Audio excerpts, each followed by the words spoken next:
All right, great. So I think we're good. Next slide, please. All right, so the welcome talk is from me. I'm Bryan Perozzi, a research scientist on the TF-GNN team.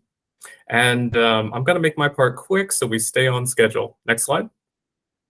So before we begin, this tutorial is going to consist of three separate parts. There's going to be the basics of TensorFlow GNN. The audience there is everybody.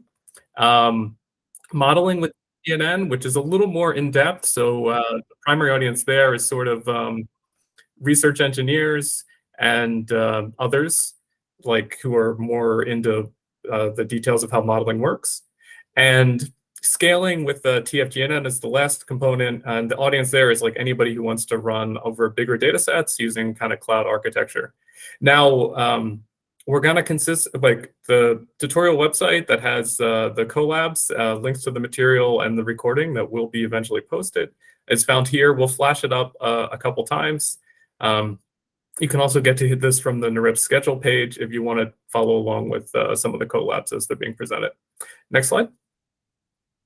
All right, so today's agenda, like we just talked about, we're in the welcome part. There's going to be a background talk. It's brief. Just if you haven't heard of the graph neural network, this will try to explain that to you. But if you have heard of it, it won't bore you to death. Then there'll be the quick hands-on on how to run it. Next, okay, then we'll go into the modeling background and the model design, and we'll do the same for the run at scale component. So it's going to be like presentation and then collab. Next slide.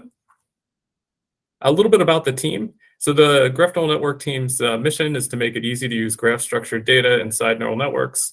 In service of this, we do research. We built a library to express these models that we use a lot internally. We build infra for training and deploying GNNs and models for custom applications. And we do a lot of custom modeling. That's kind of the bread and butter of our job. Next slide. We have a lot of challenges with working with GNNs at Google. One challenge is, big graphs are complex. So academic data sets always have more homophily than what we deal with. And so we're interested in models that work better in heterophilous situations when the edges don't directly correlate with the thing that we're predicting, or when they don't always correlate with the thing we're predicting. One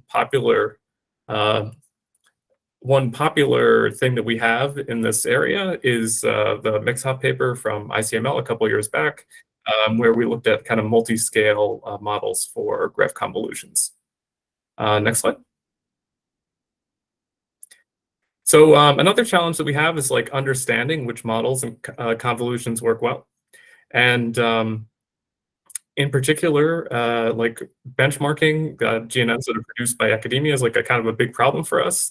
And so we have this paper called Graph World this year, where our solution is to sort of generate every possible graph configuration, run millions of different graphs for each GNN model, and then look at how they work on like a variety of different axes. So what you can see here is that if you look at like homophily and the average degree, different models work in different ways. So we can see better performance from GNN in some areas, and particularly the areas where the academic data sets are.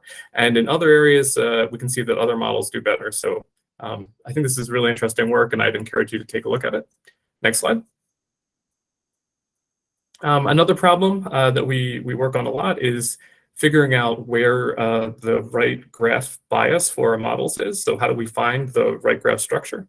And we have a bunch of papers in this area, all based on kind of this Grail idea.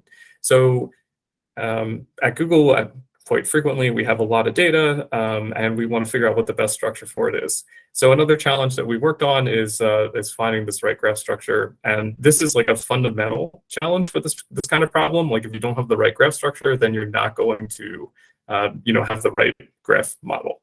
Next slide.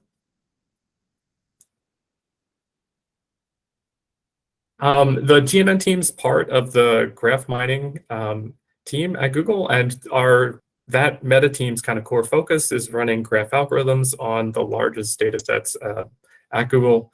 So we're dealing with things like billions of nodes and edges, and scalability is a core component of what we do. The graph binding team at Google has hundreds of applications deployed across Google in many, many Google products. And quite frequently, a game I'll play if you talk to me one-on-one is you'll try to guess a Google product that doesn't have a graph, and then I can kind of tell you what the graph in there is. So we really have a ton of these. Next slide. If you'd like more information about what the graph binding team does, please, you can check out our recorded NeurIPS or ICML workshops that are just kind of overviews of the graph binding team. Next slide. At NeurIPS, I'm happy to say that the graph binding team has a lot of papers this year. We have the workshop today, have a spotlight paper on Wednesday, a bunch of papers on Thursday, and then we'll be present at the New Frontiers in Graph Learning workshop on Friday. If you're interested in any of this, please check it out. Next slide. And that's the end, but also the beginning. So I'm going to pass it off to the presenters in the room who are going to be going through this. So first, we're going to go to Sammy. Sammy, please take it away.